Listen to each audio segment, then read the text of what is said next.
J'ai un scoop pour vous. Voilà. La finale du top 14 n'aura pas lieu à Marseille. Voilà, je vous l'annonce. La finale du top 14, c'est vendredi prochain à 20h15 et elle a été délocalisée à Bordeaux. La finale du top 14, c'est vendredi, c'est bien sûr Toulouse-La Rochelle. Parce que le vainqueur entre Toulouse et La Rochelle, il peut prendre qui on veut au stade Vélodrome une semaine après, Bordeaux ou Stade Français. Je vous annonce que celui qui sortira vainqueur de Toulouse-La Rochelle, eh ben, il portera le bouclier de Brennus. Voilà, pour moi, ça me paraît une évidence. Voilà. Et ami Rochelet, attention. Attention, ami Rochelet, je sais que vous avez envie de prendre votre revanche, mais il est toujours là, le Didi Ntamak. Il faudra faire attention jusqu'à la 80e minute. Alors maintenant, on va revenir sur les matchs de barrage. Le premier, c'était Toulon-La Rochelle. Alors, autant vous dire que je me suis un peu régalé parce que revoir le stade Mayol plein, revoir cette descente du bus, revoir la fusion entre les joueurs et les supporters, ça c'est déjà ça de gagner pour cette année parce que c'était pas évident, donc bravo à tous. Maintenant, Pierre Mignoni, tu es un super entraîneur, rien à dire. La preuve, je t'ai lancé, donc tu as été lancé par un super président. Mais alors chaque année, il faut que tu nous en fasses une. Cette année, je m'étais dit, bon, il n'y a pas eu l'histoire des Gifs, pour l'instant, Pierrot, il se tient bien, il nous a pas fait sa connerie annuelle. Pierrot, le match au Stade Français, pourquoi faire souffler les joueurs? C'est un match qui compte double. Si tu le gagnes, et on doit le gagner, on doit gagner au Stade Français, le match compte double. La semaine de repos pour les joueurs, tu l'as, mais surtout, tu finis second, et le Stade Français finit troisième. Ça veut dire que tu t'évites Toulouse, La Rochelle et Bordeaux.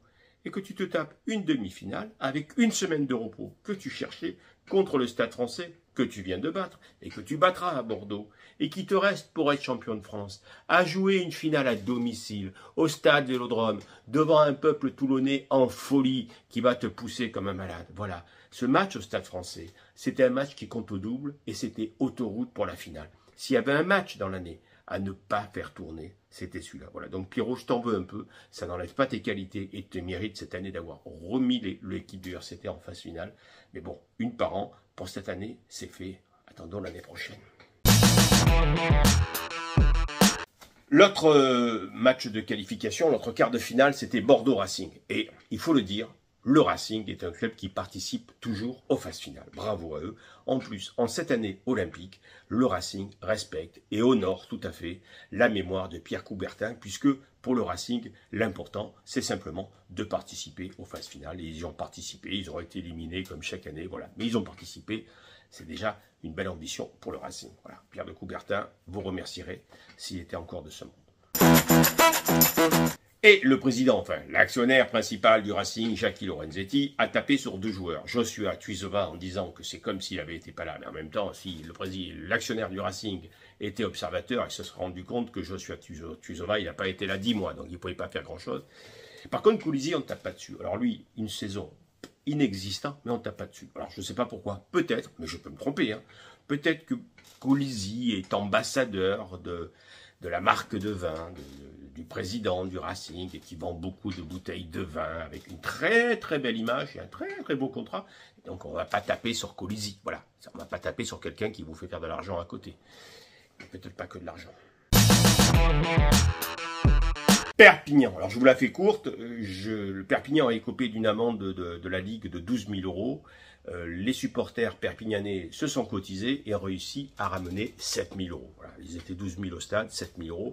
Bon, lors d'un Morade de Toulon, je m'en suis un peu amusé en disant que les supporters de Perpignan étaient des radins. Bon, j'en passe pas forcément un mot, ça m'amusait de sortir cette formule, mais bon, il se trouve que les supporters perpignanais se sont vexés, et je ne sais pas pourquoi, et donc ont décidé de m'envoyer un RIB en me disant, puisque tu es pas radin, ben voilà, on t'envoie un RIB, et puis toi, tu vas nous aider à payer les 12 000 €. Eh ben, amis perpignanais, je vais vous prouver que je suis paradin, j'ai reçu votre RIB, et je vais vous faire un virement de 10 fois ce que vous avez mis par Perpignanais, 10 fois, je suis paradin, donc je vais vous faire un virement de 5,80 €. On va parler de la liste de Fabien Galtier pour l'équipe de France. Alors moi, personnellement, si j'étais à la fédération, j'irais de suite vérifier que parmi tous les noms annoncés par Fabien Galtier, ils aient tous bien une licence numérotée pour pouvoir jouer au rugby. Parce que sincèrement, il y en a, j'étais obligé de chercher sur Internet parce que je ne sais pas qui c'est. Voilà, donc c'est plus une liste d'ovnis, je ne sais pas comment appeler ça, mais c'est la liste du soldat inconnu. Voilà, c'est la liste du soldat inconnu parce que plus inconnu que ça, tu meurs.